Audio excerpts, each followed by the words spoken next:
새벽빛 묵상 누가복음 19장 11절에서 27절. 예수님이 예루살렘에 가까이 오셨습니다. 십자가 죽음에 가까이 오셨습니다. 반면에 제자들과 무리들은 하나님의 나라가 당장에 나타날 줄 생각하고 있습니다. 그래서 오늘 비유를 말씀하십니다. 다른 말로 하면 하나님의 나라가 임하지만 그들이 생각하는 방식으로 그들이 생각하는 시간에 나타나지는 않을 거라는 겁니다. 어떤 귀인이 왕권을 받아가지고 오려고 먼 나라로 갑니다.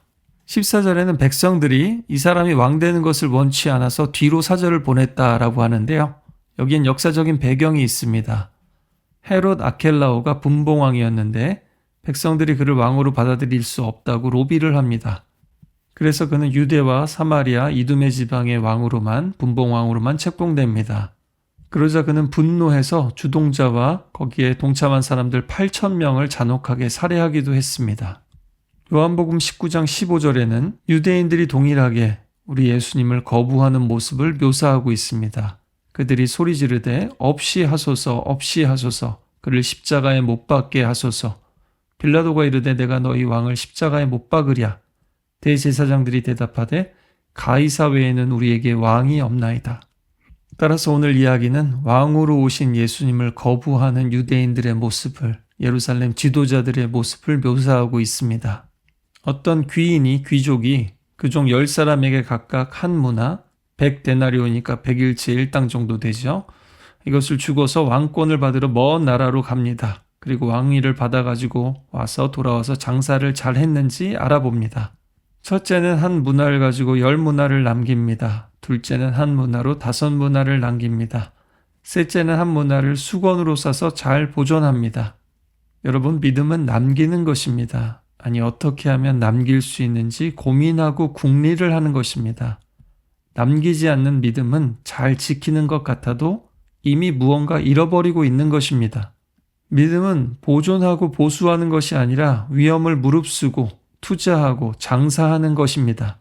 믿음을 지키는 것 같아도 그것은 사실 믿음을 까먹고 있거나 썩혀두고 있는 것이고 그런 믿음은 결국 썩어가게 됩니다.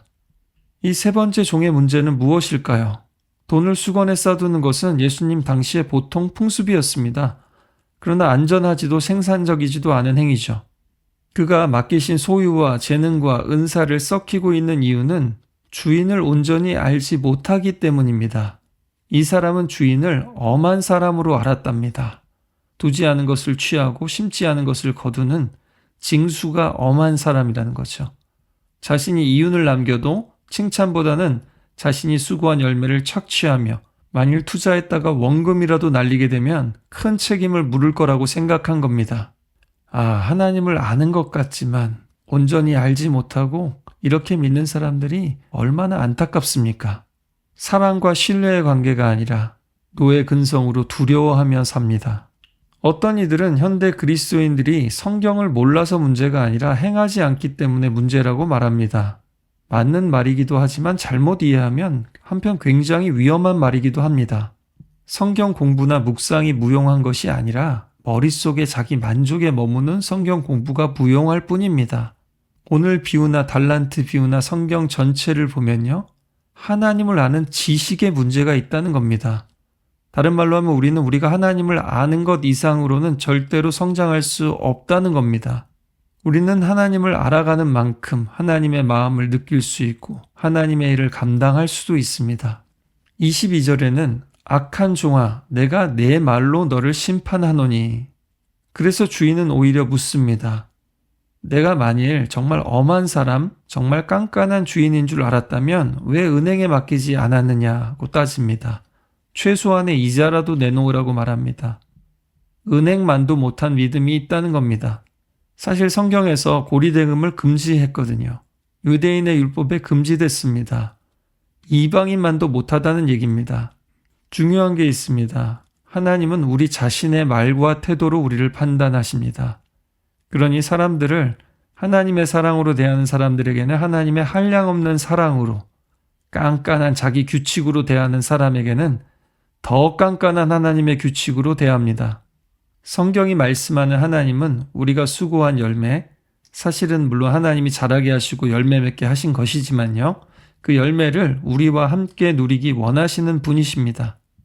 설령 이런 비유에서 만약에 이 사람이 선한 뜻으로 성실하게 장사를 하다가 실패했다면 이 주인이, 아니 세상의 엄한 주인이 아니라 우리 하나님은 무엇이라고 말씀하실까 생각해 보셨습니까? 하나님이 원하시는 경외는요, 우리를 위축시키지 않습니다.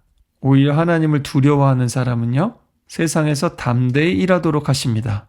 건강한 두려움은요, 사랑의 하나님에게 겸손하게 순종하도록 이끄는 두려움입니다.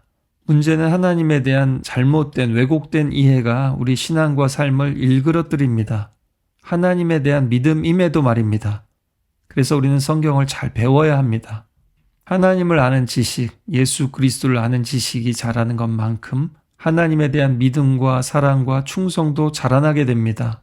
그리고 성령님께서 그것을 언제나 도우십니다. 가르쳐 주시고 이끌어 주십니다. 더 놀라운 것은 남긴 사람들에게 주시는 상입니다. 착하고 충성된 종에게는 많은 고울을 다스리는 권세를 주십니다.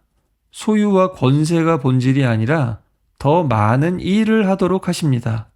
이런 사람에게 일은 노동이 아니라 주인과 함께 주인처럼 일하고 다스리는 것입니다. 주인의 마음과 주인의 일에 동참하는 것이죠. 여러분, 진정 하나님을 알아가고 계십니까? 하나님을 아는 만큼 일하고 계십니까? 맡기신 자녀, 소유, 관계, 세상 속에서의 일을 가지고 말입니다. 우리 모두는 하나님의 축복을 빕니다. 좋은 것을 구합니다. 그것은 자녀의 권세이고 좋은 것입니다. 그런데 그와 동시에 우리가 대답해야 하는 것이 있습니다. 왜 하나님께서 여러분에게 투자하셔야 할까요? 또 우리는 무엇을 기도해야 할까요? 오늘 하나님께서 물으십니다. 내게는 충성되고 많은 일꾼들이 있는데 내가 왜 너에게 이것을, 또 이 사람을 맡겨야 할까? 우리 모두 하나님의 마음을 알고 하나님의 일을 행하는 착하고 충성된 종이 되기를 소망합니다. 오늘도 천국을 향한 과감한 투자, 모험을 합시다. 혹시나 날린다고 심판하시지 않고 우리를 신뢰하시며 또 우리가 신뢰하기를 바라시며 우리와 함께 일하기를 원하시는 우리 하나님과 함께 말입니다.